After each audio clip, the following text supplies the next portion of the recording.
Well, this really, I think, underscores, if this reporting is accurate, and I imagine it is, our friends at the Washington Post are very, very credible. This really underscores former President Trump not really taking as seriously as most of his critics would say he should take seriously national security secrets. And it also, in some ways, really underscores why the Department of Justice took the unprecedented step to get a search warrant to go into Mar-a-Lago, knowing that this was going to be a big deal and that searching a former president's home was going to have, I'm sure, a crush of media attention, which is, of course, is what it's getting. And I think that it really shows us as a nation what exactly the DOJ and FBI officials were just so worried about. It also, I think, underscores the reporting from last week, which was that people who and officials and agents who were who were reviewing this information, that they had to get their clearances escalated in some cases, had to get new clearances in order to look at this information. It also underscores what former President Trump, his sort of view of the office of the presidency being as his personally. We think about Bill Barr saying that it's unprecedented for a president to come and take national security documents back to a country club. Those were Bill Barr's words, of course, as a former attorney general. I will say, as someone who's also been out on the campaign trail, talking to a lot of voters recently, this is really something that I think is really people across the country are paying attention to. This idea that former President Trump was not as diligent in really safeguarding the secrets of this country, and that this really shows a recklessness on the part of him. So if you're a critic of former President Trump out on the campaign trails, I've been talking to him, this really just shows you even more why he's someone who shouldn't be in office in 2024. Of course, if you're a Republican in this country, there's still a faction of loyal Trump supporters who see this as the FBI overreaching. But I think when you read this article, you understand just how important this was to the DOJ. Andrew Weissmann, I also think that there's some patterns now that I think we can take into the full picture, that when it comes to Donald Trump, the FBI does not overreach. They do what they have to do to try to ensure that the rule of law in the United States of America is preserved. And as we gain more visibility, perhaps, and I think that may be overstating it, but as we learn more about what was there, I think the flashing yellow is really, I think, questions about how we let those secrets stay in such an insecure location. I mean, there are stories that seem to come out all the time about how easy it is to penetrate whatever security exists. And the Secret Service is not there to protect classified documents. They're there to protect the life of the president and his family. Talk about, this picture that's settling in of just how vulnerable state secrets have been at Mar-a-Lago. Sure. Let me put on my former FBI general counsel hat. Let's assume the best case scenario for the former president, which is that no foreign adversary has managed to obtain the documents or the information in the documents. Those are two very separate things. But let's assume that, although you can be sure that Avril Haines, the head of the Intelligence Committee, community, is looking at that issue. But let's assume that that's not the case. We are still being actually harmed right now. Nicole, as you know, the saying is that politics ends at the water's edge. That has not been true for the Trump administration. I personally saw this, both working in the special counsel's office, and can attest to the incredibly close relationship that we have with numerous countries, some that are not, it's not known how close our ties are. The damage that is done from foreign adversaries and allies, seeing how this kind of information is handled, is ongoing and current. There is no question that countries like Britain, Australia, New Zealand, Canada, as well as other countries like France, Italy, Israel, are all going to, and that's just naming a few, are all going to be looking at the issue of how can you share information and partner with the United States when from one administration to another, it is no longer the case that there'll be continuity in terms of how we deal with them. That was not true when we were dealing with administrations like the Obama administration, the Bush administration, the Clinton administration.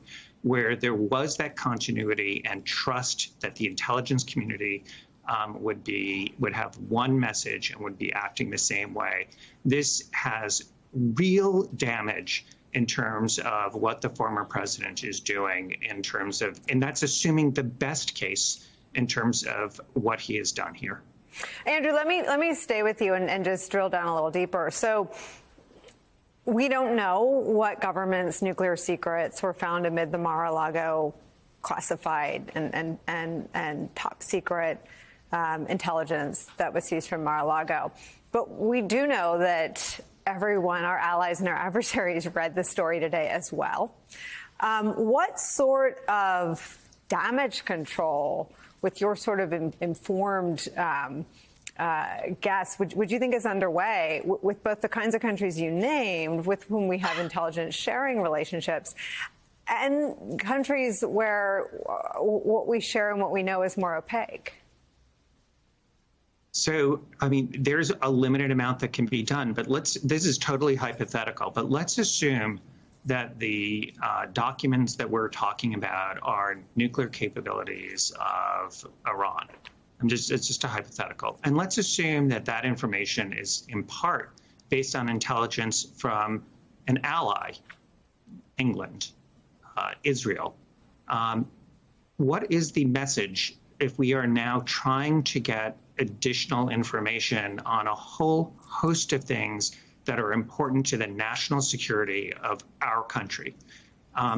Getting countries to share information with us involves trust and it involves continuity. It doesn't, it's not fostered by erratic, irrational behavior that we're seeing from the former president. And just to tie it to where we are in terms of the Florida case, the decision by Judge Cannon, where she says that she's trying not to interfere with the investigation, the national security investigation, but in fact, her order does do that because it makes it extremely hard for the Department of Justice to coordinate with Avril Haines, is an example of why this decision is so wrongheaded. And that's just one example.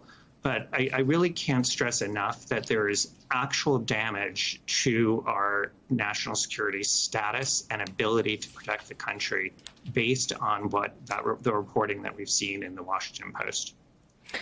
Neil, I want to bring you in on something that I think, for reasons that are not totally clear to me, but Bill Barr has taken it upon himself to attest to the strength of the federal government's case against Donald J. Trump. I'll show it to everyone in a minute because it's news that Bill Barr's read. Bill Barr, who did more to put his big thumbs on the scales of justice for Donald Trump than perhaps anybody else, thinks that the government is or should be close to indicting him. And we'll just put a pin in that. I'll get to it in a minute. But with that as a frame of reference in terms of the lack of ideological perspective that one should possess when making that assessment about the strength of the government's case. And we should stipulate that he's important to this conversation because it has nothing to do with anyone's political persuasions, how strong the government's case is on Donald Trump's criminal mishandling of classified documents. It has nothing to do with who any of us or anyone votes for. This is what former Defense Secretary William Cohen said this morning about the standard that he would have been held to if he'd done anything like what we understand Donald Trump to have done. I think you've been asking the question, why? I don't think it matters why. The fact that he had those documents in his possession is offense enough, subject to perhaps criminal prosecution. If I had had those in my house after leaving office, I would be in handcuffs by this time. And so I think the Justice Department has gone out of its way to show deference to the former president that no other president in the history would have behaved in this fashion or had behaved in this fashion. So I think the Justice Department is going about it very methodically, very deferentially. I think that time has come to an end. So it's just important that while this was not in public view, all of this deference and all of this patience has been shown to the twice impeached ex-president.